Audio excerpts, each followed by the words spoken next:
Buen día a todos. Estamos en un nuevo webinar de la empresa Sonocare, gracias al auspicio de Mindray. En el día de hoy vamos a tener un webinar sobre nervio mediano a cargo del doctor Alexis Custer. Es un especialista en diagnóstico por imágenes, es parte del staff del Hospital Provincial de Rosario, es docente de la especialidad de Medicina Física y Rehabilitación del Colegio Médico de Rosario de la República Argentina, y es docente del workshop cadavérico en inyección de terapias regenerativas en la Facultad de Medicina UNR. En este momento yo los voy a dejar a cargo del doctor, que va a dar toda su presentación, y al final de la presentación dejamos abierto para preguntas. Así que todo lo que ustedes quieran ir consultando, lo pueden ir escribiendo en el chat o en las preguntas, y al final yo le leo todo y vamos viendo en el momento de la conversación. Yo ahora le doy el paso al doctor y espero que les guste el webinar del día de hoy. Hasta luego. Hola, buen día Alejandra, buen día a todos. Gracias por estar un sábado hasta ahora. Espero que la charla les sea lo más útil posible, es mi idea, que le quede algo de esta charla. Y bueno, vamos a hablar del nervio mediano, su diagnóstico y patología a nivel del atrapamiento en el túnel del carpo. Bueno, el síndrome del túnel carpiano es una lesión compresiva del nervio mediano multicausal. Es una neuropatía periférica con manifestaciones sensitivas, motoras, tróficas y que afecta al paciente desde el punto de vista biopsicosocial.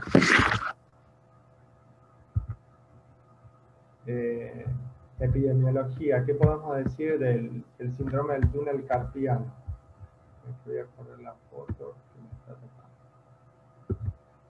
Se estima que tiene una prevalencia del 2,7 al 5,8 de la población adulta en general, con una incidencia de por vida del 10 al 15%, dependiendo siempre del riesgo ocupacional del paciente.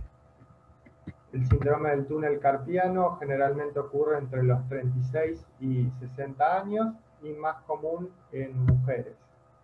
Y un 30% de los casos tienen afección bilateral. ¿Cómo va a ser la presentación clínica del síndrome del túnel carpiano? Recuerden que nosotros vamos a hablar en particular del atrapamiento del nervio mediano a nivel del túnel, porque el atrapamiento del nervio mediano también puede ser a nivel del antebrazo, en la arcada de Frozen, puede ser más arriba, en el desfiladero de los escalenos, puede ser a nivel del plexo braquial, pero bueno, es bastante largo y nada más nos vamos a enfocar al atrapamiento en el túnel del carpo. ¿Cómo va a ser la presentación clínica del paciente con un atrapamiento? Va a tener braquialgia, va a tener parestesias nocturnas, que esto es muy típico, o dolor ascendente desde la muñeca hacia el brazo, ¿sí? Y los síntomas sensoriales van a ser la afección de los 3 primeros dígitos de la mano y muchas veces tomando el aspecto radial del 4.º dedo. ¿Qué maniobras semiológicas diagnósticas debemos conocer para diagnosticar el síndrome del túnel carpiano? El Tinel, el Falem y el Durkheim. ¿Sí? Ya todos conocemos, no les voy a estar explicando. El Tinel es la percusión directa sobre el nervio, el Falem con la muñeca en flexión a 90 grados y apoyo el dorso de la mano, aproximadamente de 30 segundos a 1 minuto. Y la prueba de Durkheim, que se dice que la más específica de todas, es la compresión directa con la yema de los dedos en el nervio mediano. ¿Qué diagnóstico diferencial tenemos que tener en cuenta? Que nos puede llegar a confundir, que son muy parecidas su sintomatología.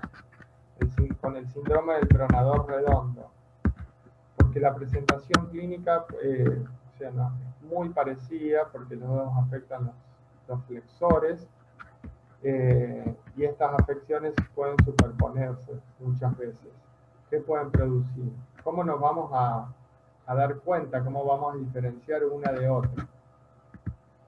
En el síndrome del pronador redondo vamos a tener entumecimiento del brazo, del antebrazo, perdón, que en el síndrome del túnel carpiano no lo tenemos.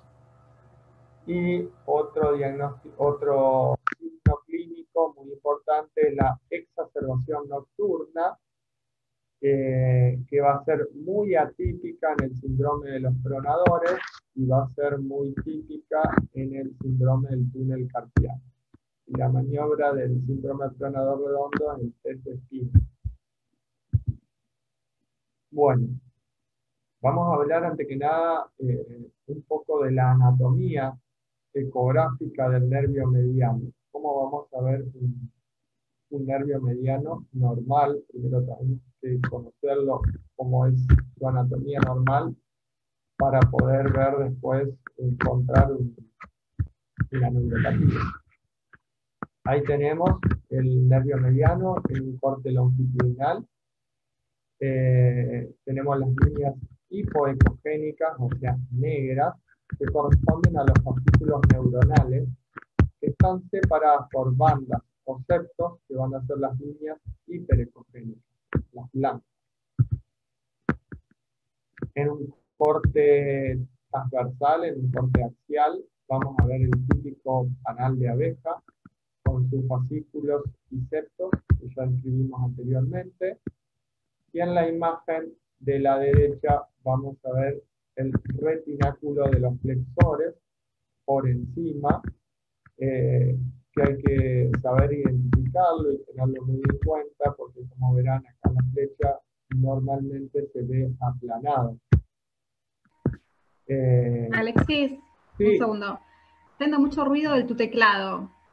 Fíjate, no sé si estás apoyándote las manos en la parte del teclado o el mouse, porque se escucha mucho el ruido de fondo. Ahí va. Gracias.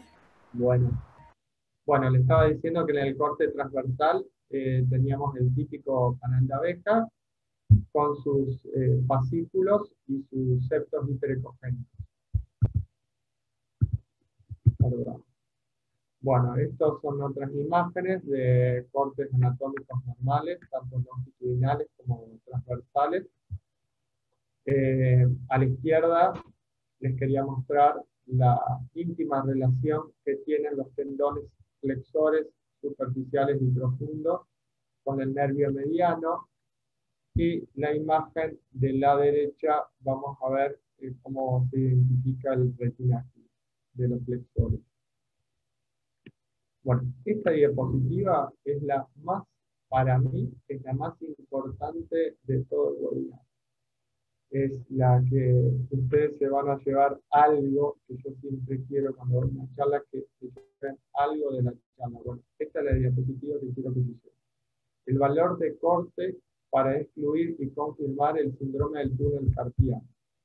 Se puede buscar en PubMed, en la Asociación Española de Ecografía, en un montón de lugares. Yo me quedé con este valor de corte, que me parece que es el más interesante, el más acorde a lo que yo veo. Yo trabajo con muchas ART, tengo muchos pacientes con síndrome del túnel carpiano, y es más acorde.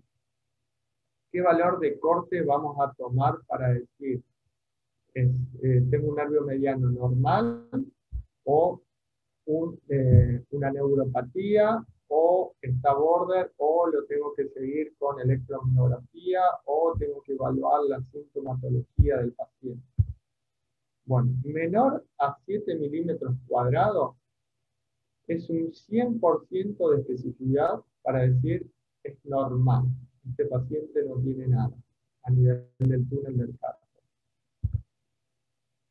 Ahora, cuando es mayor al 14 milímetros cuadrados, el área del nervio mediano nos da un 100% de especificidad para neuropatía. Entonces recuerden, menor a 7 normal, mayor a 14, ya podemos decir patológico. No hace falta hacer una electromiografía. Y nos van a quedar los valores del medio, entre 8 y 7 milímetros cuadrados, que va a tener un 81% de especificidad. Eso nos va a dar un valor crítico, que cuando nosotros encontramos esto, tenemos que evaluar si el paciente está sintomático o asintomático. ¿Sí? Si está asintomático, se controla, y si el paciente está sintomático, se descarta con una electromiografía. Así es como nos manejamos la RT de las dos RT donde yo trabajo. ¿Sí? Bueno, graben este cuadro. Vamos a continuar. Bueno, acá tenemos otra tablita que les quería mostrar, el área de sección transversal media del nervio mediano en diferentes grupos. Un 0.08 milímetros cuadrados se controla, como dijimos. De 0 a 12 milímetros cuadrados va a ser leve, de 0 a 15 es moderado, y de 0 a 20 es severo. Es otro tipo de clasificación.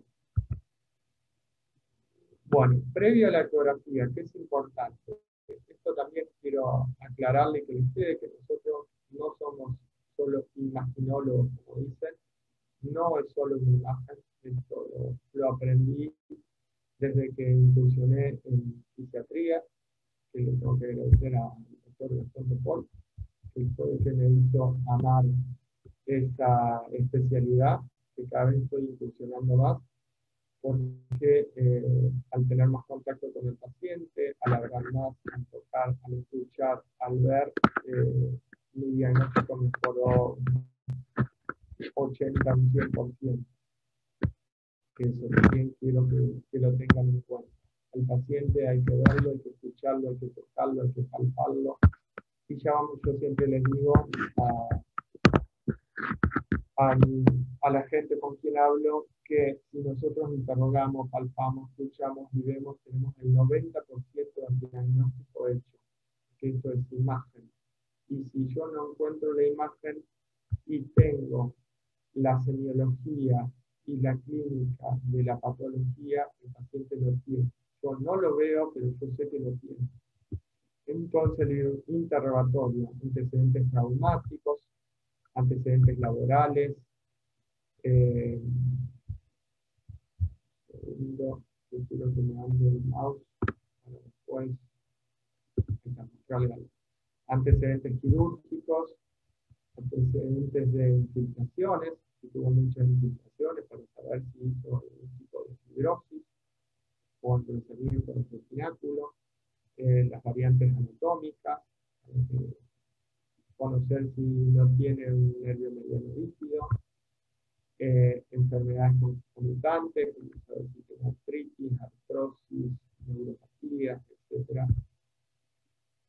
Bueno, entonces, importante, interroguen. No se olviden de interrogar al paciente.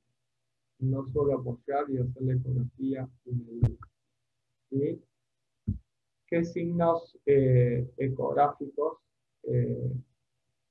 tengo que tener en cuenta? Siempre hay que conocer los signos, porque si yo no conozco lo que quiero encontrar, no lo voy a encontrar o me va a ser mucho más difícil. Bueno, los signos ecográficos directos que voy a ver con la ecografía a nivel del túnel del carpo.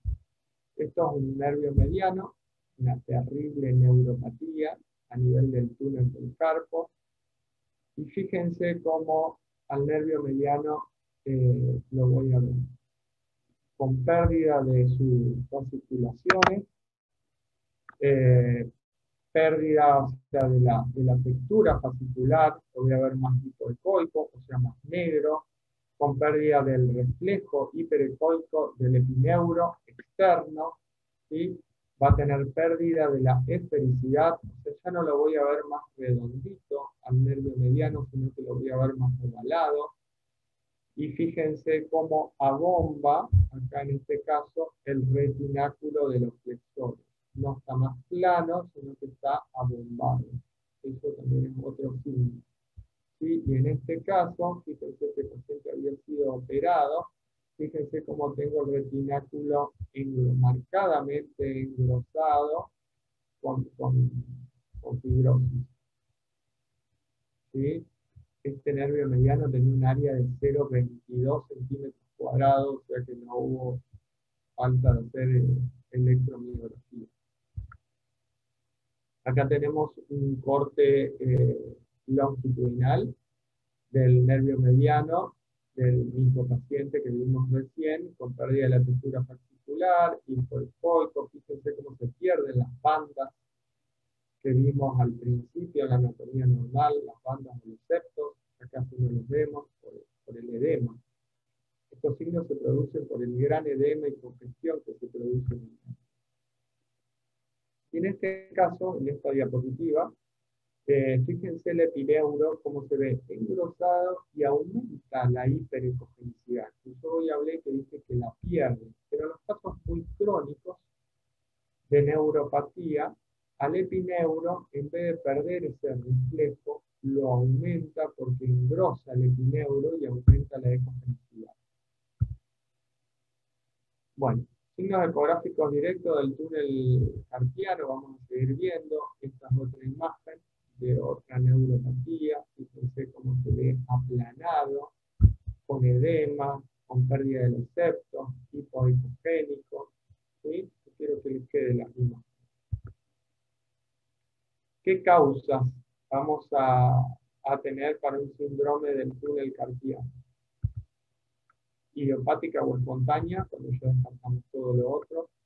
Procesos con alteraciones del balance hídrico, procesos inflamatorios, masas tumorales o pseudotumorales, como quistes gangliones, por ejemplo, que son los más frecuentes, anomalías anatómicas, como un nervio mediano bífido,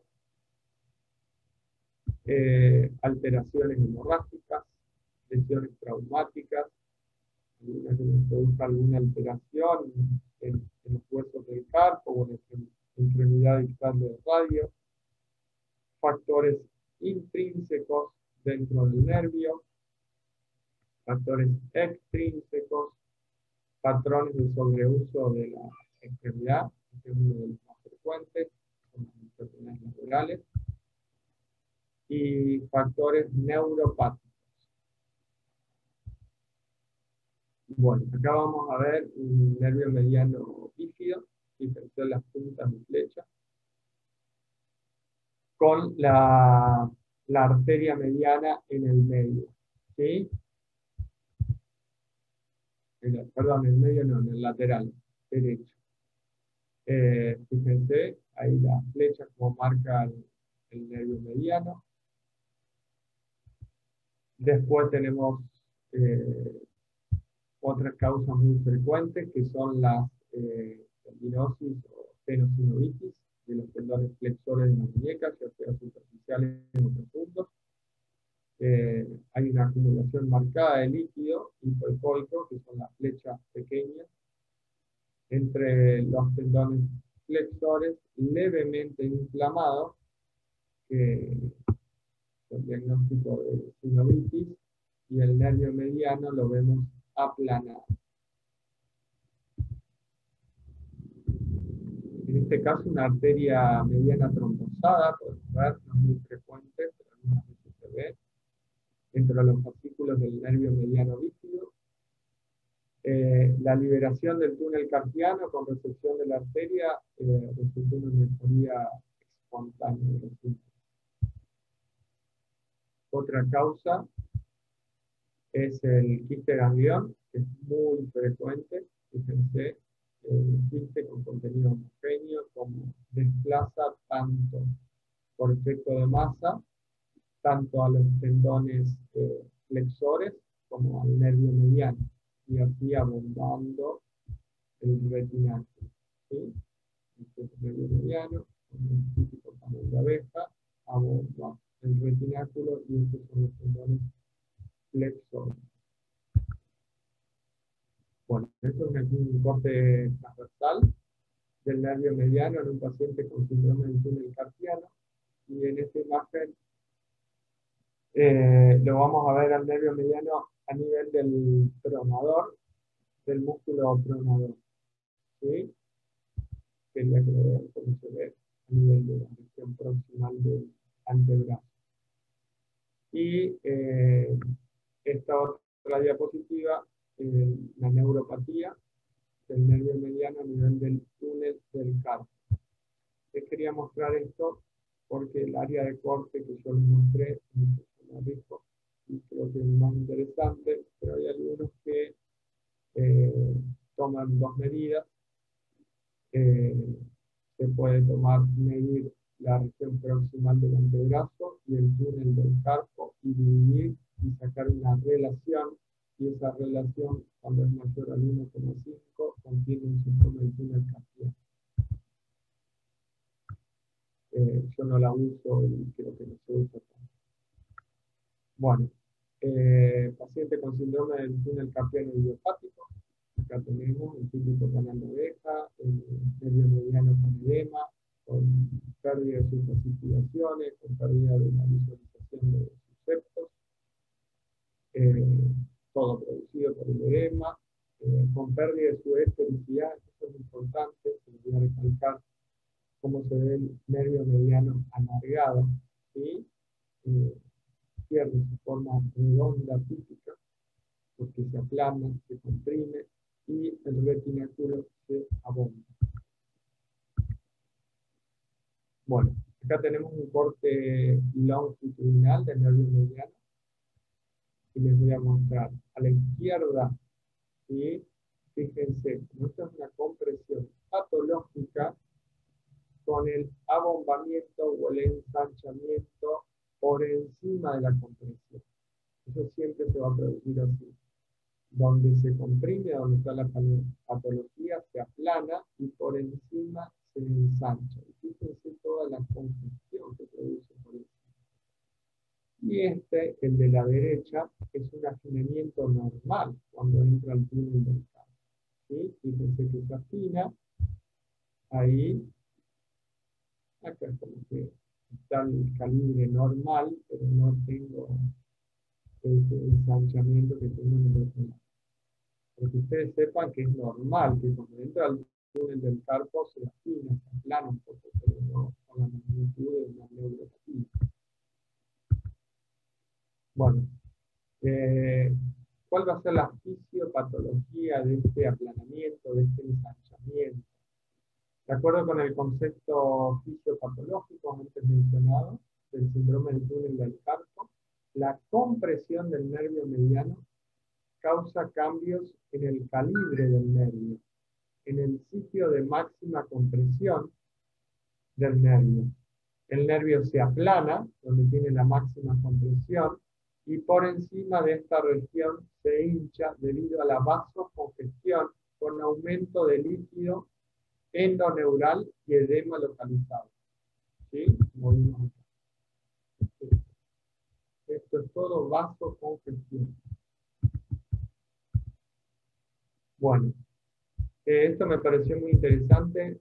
En algunos lugares se está comenzando a utilizar el ecodoppler favorangio en el nervio mediano como complemento, no como diagnóstico, y tampoco que aumente la sensibilidad o especificidad, pero se está empezando a usar.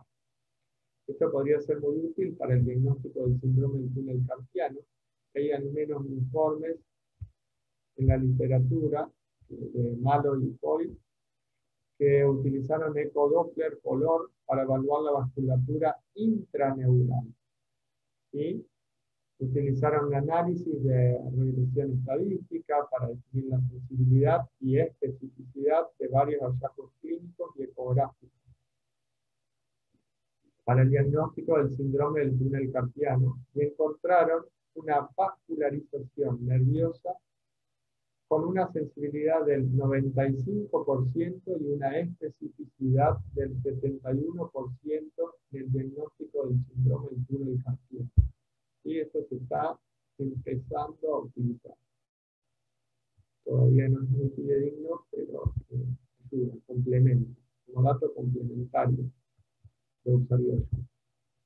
Se hace una ecografía mía, un corte longitudinal y en una neuropatía, y fíjense cómo el power angio, esa vasocongestión, nos marca. Bueno, otras causas no tan frecuentes, pero también hay que tenerlas en cuenta, son las infecciones de tejidos blandos, tejido subcutáneo inflamado, que tenemos en la imagen, este tejido blando, estos son tendones flexores, esto es el nervio mediano, y fíjese cómo la infección va invadiendo y va tocando el nervio mediano y bueno, puede ser causante de una neuropatía. No es frecuente, pero hay que conocerlo. Esta imagen también le quería mostrar, es una ecografía Doppler para ver el espectro de la vasocongestión. Si nosotros ponemos el Doppler espectral en los pacientes con vasocongestión del nervio mediano, puede alcanzar la velocidad sistólica hasta 30 centímetros por segundo. Bueno, ¿qué tratamientos vamos a tener para el síndrome del túnel carpiano? Bueno, esto quiero agradecer al doctor Refunto Paul y al kinesiólogo licenciado Franco Cicotti, que me ayudaron con el tratamiento, qué es lo que hacemos, que en realidad son parte del grupo de trabajo en el hospital provincial, que trabajamos en conjunto, y todos los chicos, los residentes que están ahí también. Tenemos un tratamiento, siempre comenzamos por un tratamiento no invasivo, ¿sí? ¿Qué es lo primero? Tenemos que detectar dónde está el atrapamiento. Si está a nivel del túnel del carpo, si está a nivel de la arcada del prócer, ¿sí? Si está a nivel del desfiladero del mescaleno, si está a nivel del plexo braquial. Eso es lo primero que tenemos que conocer, ¿sí? Detectar dónde está el atrapamiento.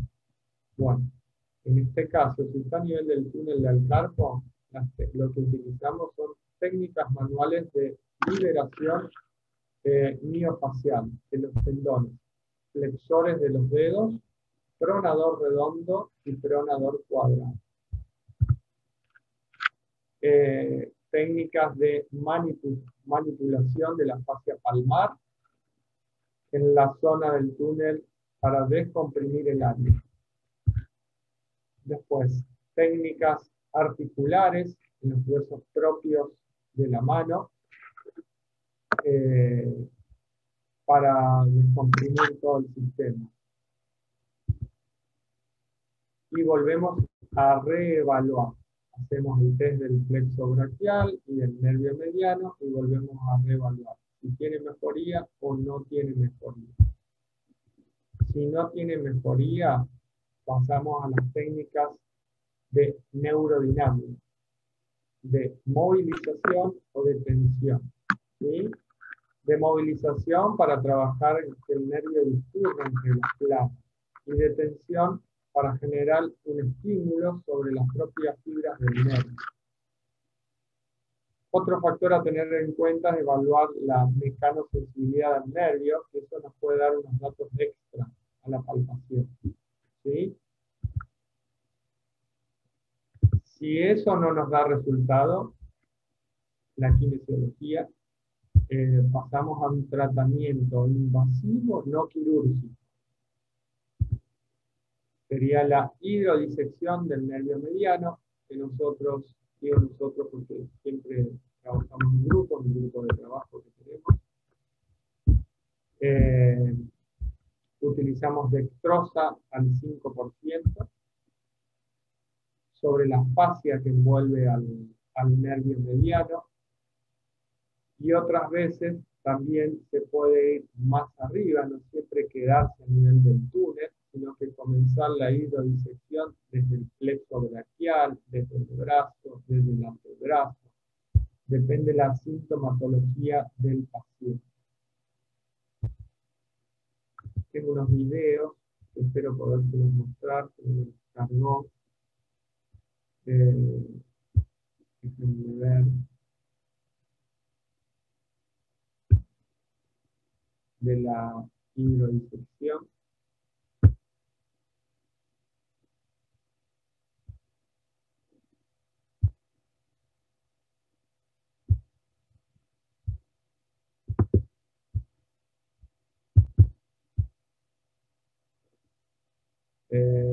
A ver, Ale, si me podés ayudar.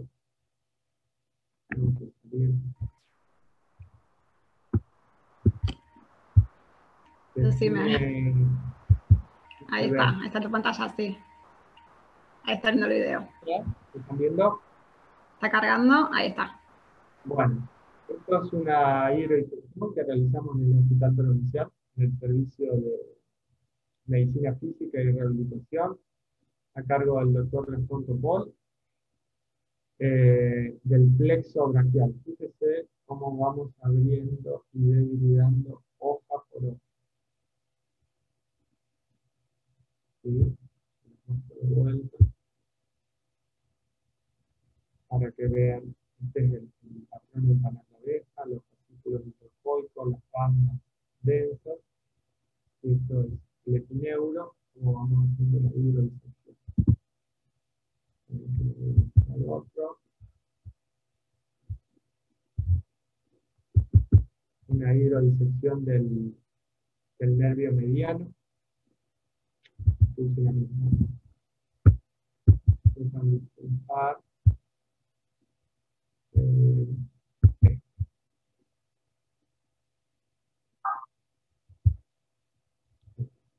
Ahí tenemos la aguja. Esto lo hacemos sobre la muñeca, ponemos el traductor en un corte axial, transversal, y con la aguja entramos perpendicular al transductor. Fíjense cómo vamos debridando toda la fascia que rodea al nervio mediano. Primero por abajo y después por arriba. El dato a tener en cuenta cuando nosotros vamos haciendo esta hidrodisección, siempre cuando vamos metiendo la aguja, a su vez vamos infilando extrosa para si tocamos el nervio o alguna estructura no la dañamos. El líquido va abriendo paso en la aguja. ¿Sí? Vamos a volver. Espero poder volver.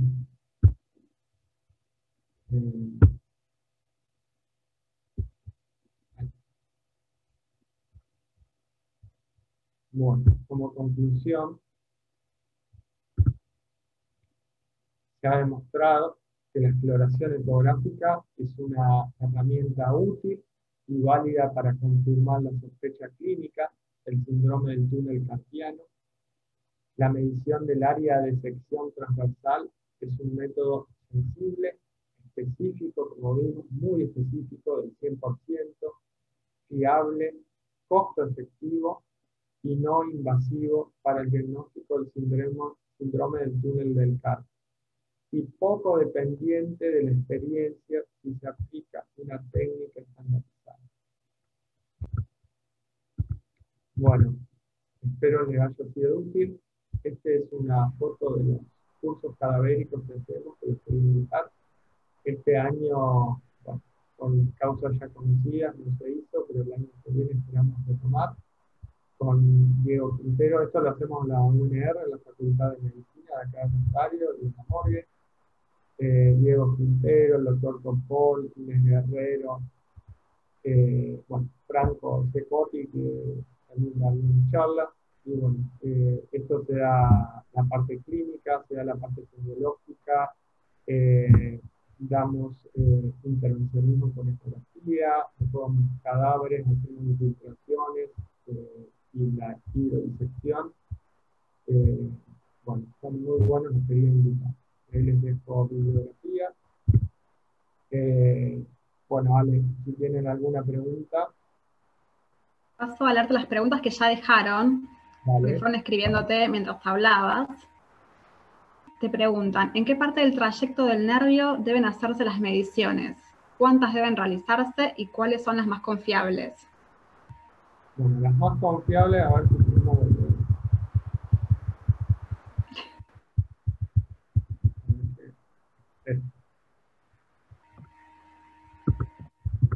este cuadrito es el que quería que se lleven, que es el más importante de todos, que para mí son las más confiables, después de buscar en PubMed y en un montón de artículos, y las que a mí me conciernen por el trabajo que yo hago, por la experiencia que yo tengo. Yo creo que estas medidas son las más confiables de todos. Lo hago a nivel del túnel, yo hago una sola medida, no hago dos medidas, divido y, y veo, sino una sola medida a nivel del túnel del carpo, en la región proximal del túnel del carpo. ¿Sí? Bien, después te preguntan, ¿por qué debuta dextrosa en hidrosección? Y si está indicado dejar anestésico local o esteroides. ¿Por qué qué? No te entendí. ¿Por qué debuta dextrosa en hidrodisección? Y si está indicado dejar anestésico local o esteroides. No, bueno, me imagino que debe preguntar por qué utilizo. Perdón. ¿Por qué utilizo dextrosa? Usamos dextrosa al 5%. No, la dextrosa al 5% tiene un poder, digamos, ¿qué es lo que hace? O sea, corticoides nosotros no usamos nunca, ¿sí? Está contraindicado totalmente usar corticoides, ¿sí? No sé si está Gastón Topol, si le podés dar el audio, si lo ves por ahí. No lo tengo.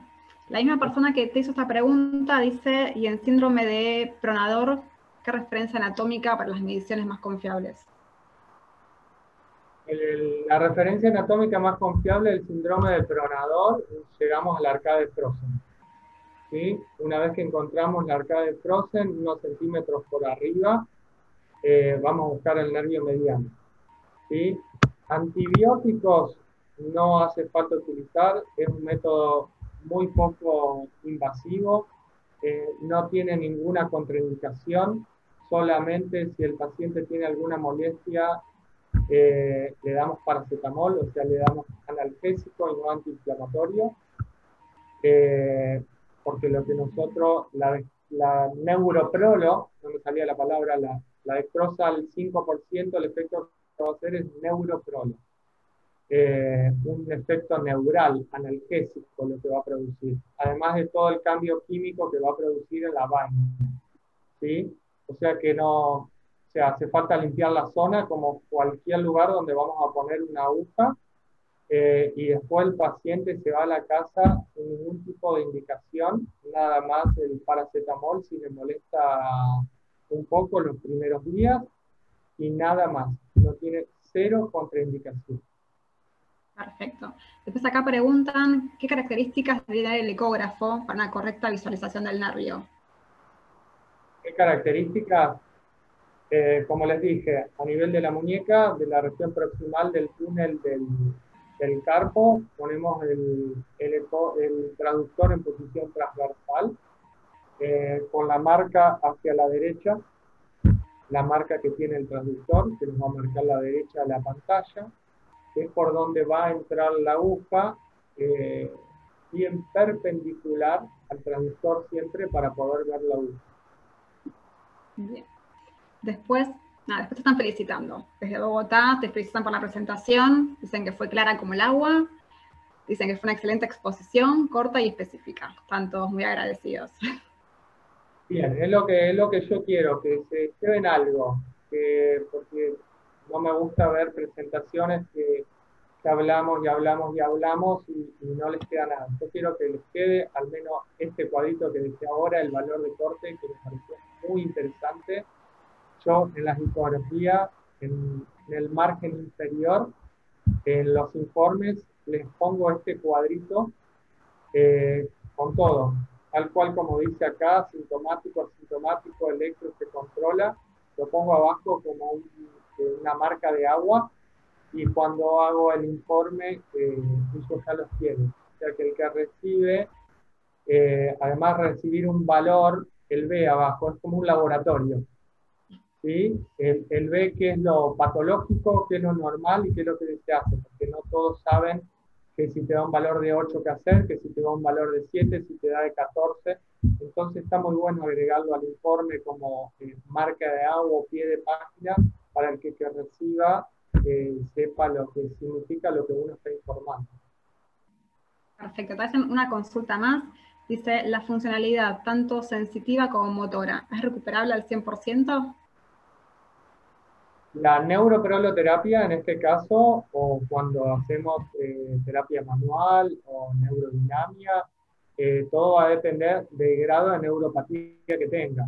Por ejemplo, si el paciente tiene una neuropatía con un área de sección transversa eh, mayor a 16, uno no le da tanta esperanza. Siempre prueba, porque antes de una cirugía uno prefiere probar. Pero en los que están en el rango entre 8 y 13, sí, recuperan ya al 100%. Está bueno eso también, poder hablarle al paciente y aclararle y darle la esperanza que uno cree que cuando recupera, no decirle, mira, vamos a probar previo a la cirugía a ver cuánto puede mejorar o no. Entre el 8 y 13, que es el valor crítico, sí, tenemos un montón de resultados positivos, mejora y el 100%. Obviamente después hay que hablar con los cambios de si el paciente, por ejemplo, trabajaba con computadora, que use el pad, que use la almohadita abajo, porque si no va a incidir sobre la patología. O sea que después tenemos que reeducar al paciente en lo que esté haciendo mal. Bien. Y después una persona pregunta si con cualquier ecógrafo lo podrían visualizar. Imagino que van más al puntual de qué transductores, qué tipo de ecógrafo. Yo tengo un ecógrafo, un Mindra y un M6 y un M7. Ahora estoy esperando el M8. Pero con un traductor de 13. Obviamente, mientras más específico y más megahertz tenga el traductor, mejor calidad van a ser las imágenes. En el hospital tenemos un Z6 que es muy bueno, pero es de menor calidad del que yo tengo y también se ve muy bien. El nervio mediano creo que lo vas a ver, está a 2 centímetros de la superficie, o sea que no necesitas un gran ecógrafo para verlo. Por ahora no tengo ninguna otra pregunta. Les doy unos segunditos a ver si alguien más quiere preguntar algo. Por el momento estamos.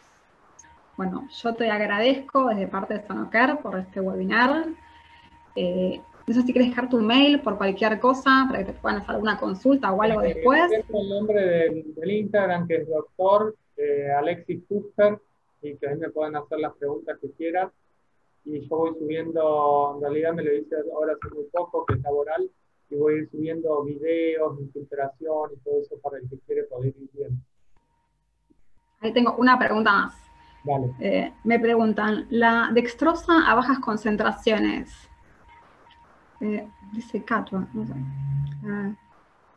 Dice Catua a nivel de los receptores del dolor, inhibiendo la liberación de sustancias P, produciendo de inmediato reducción del dolor. No sé si es una pregunta o una aclaración. Muchas veces, vos sabés que la dextrosa al 5% muchas veces la usamos con 1 o 2 mililitros de lidocaína. Muchas veces para que ayude con el tema del dolor. Pero actúa sobre esos receptores del dolor y esta lidocaína tenemos una reducción del dolor inmediato en muchos pacientes. Todo va a depender del paciente. Mientras más sano sea el paciente, mejor va a responder el cuerpo. O sea que todo va a depender del paciente. Esto son terapias regenerativas. O sea que es muy importante el paciente. ¿Sí? Si un paciente está enfermo, si un paciente está negado que no se va a curar, las terapias regenerativas, como en este caso, van a costar mucho más. Es más, nosotros evaluamos muy bien al paciente, tanto sintomatología, tanto semiológicamente y tanto de acá arriba, para ver si es un paciente acorde para esa terapia. Perfecto, Alexis. Ahí creo que es Hernando Jaime González, estaba ayudando a la contestación de la dextrosa. Bueno. Bueno, creo que con esto concluimos el día de hoy. Cualquier duda que les surja, le pueden escribir al doctor a su Instagram o me escriben un mail y yo se lo reenvío. Y damos por finalizado el día de hoy. Te agradecemos mucho de Sonocare, muy clara la presentación y esperamos próximamente poder hacer algún otro webinar juntos. Bueno, gracias Alejandra, que tengas muy buen día. Gracias a todos por participar. Gracias por estar un sábado a esta hora. Gracias a todos. Hasta luego y que tengan un buen fin de semana.